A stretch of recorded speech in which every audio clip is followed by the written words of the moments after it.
You know those experiences in life where everything just clicks and it goes smooth and it just feels right? This was not one of those times for me.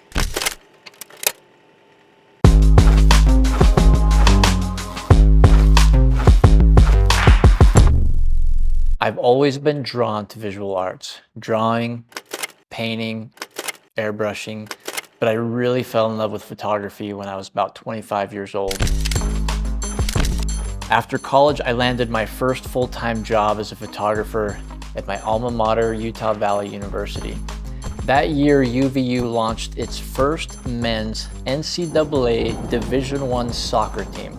It was the only one in the state of Utah, but we didn't have a football team there, so that became our football team. I still remember that first big production shoot. We had makeup artists, lights, rain machine, video crew, we had everything. I was just the second shooter, but I took a few photos only using available light that I was really proud of. One of those photos actually ended up as a billboard. It was my first one ever, and I will never forget seeing it driving down the freeway. That was a really big deal for me. So fast forward more than a decade. I've been at BYU for over 9 years now, and that shoot has always stuck with me. I've really wanted to do something on that same level for our teams here at BYU. Something big, something cinematic and unforgettable. Earlier this year, I traveled to Brooklyn for the NBA draft, and the street ball courts there completely grabbed me. When the nation's #1 recruit, AJ Dybansta, signed with BYU, I knew that this was the opportunity to do something big. That started the hunt for the perfect location. I scouted all over Utah County, searching for that same street ball feeling, but with a Utah style twist to it. I was really struggling finding a good location.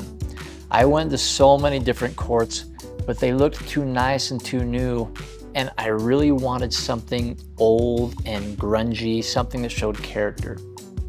Then my coworker, Aaron Cornea, he had mentioned an old elementary school in Orem where the building had been torn down, but the playground and hoops were still standing.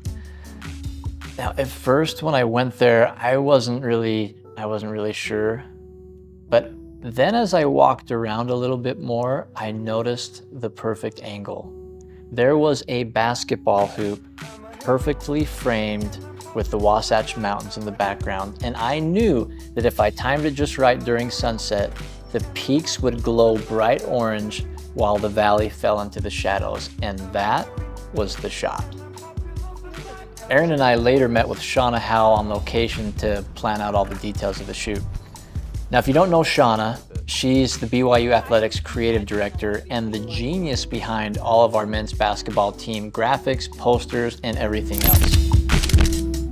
While we were walking around, we really loved the old wooden backboards in the schoolyard, but they were on the wrong side of the playground. So we got permission from the school district and swapped them out for the photo shoot. Of course, we ran into some problems.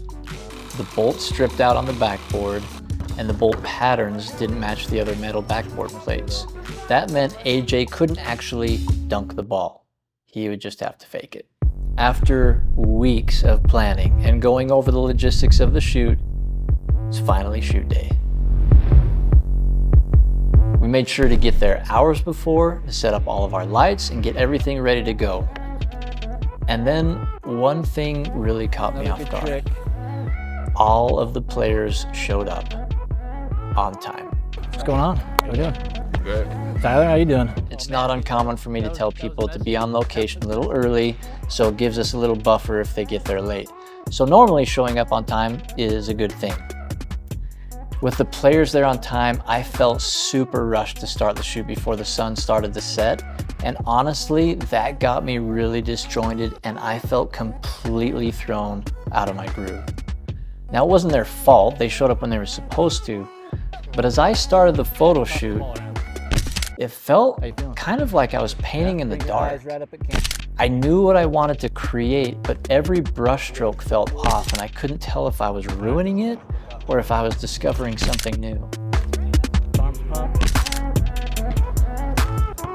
That one shot with AJ was the heart of the shoot for me. Timing is absolutely everything. There's probably a 5-minute window when the light was perfect on the mountains. So I explained to AJ the shot I wanted to get, how we're gonna have to fake the dunk because of the backboard situation, and that in and of itself created a lot of challenges. I felt like I was racing the clock to get AJ into position, getting the lighting right, snapping a few photos right before the light was gone. There were a lot of things out of my control, and I felt like almost nothing was going as I had envisioned. Honestly, I didn't think we got what I wanted. Now, we captured everything else on the list, the pose, the action, team photos, but I felt super down. I was pretty convinced that the AJ dunk shot didn't work, or any of the other shots for that matter. I left the shoot feeling sick, and I was in a pretty bad mood. I didn't sleep great that night. I came into work the next morning reluctantly to go through the photos from the shoot. But as I went through those photos, I realized things actually turned out better than I expected. Now, there was no moment during the shoot where I felt like I got the shot. It was quite the opposite. But then I came across the images I took of AJ and thought, this is actually pretty good. I think I can work with these. And let me just tell you, I have been super excited about the finished product.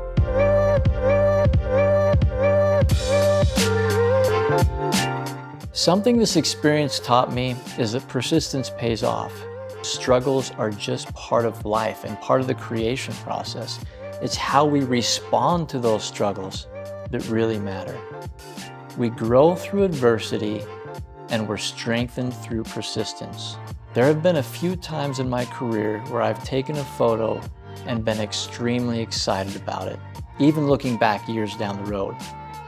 I believe this is one of those photos for me.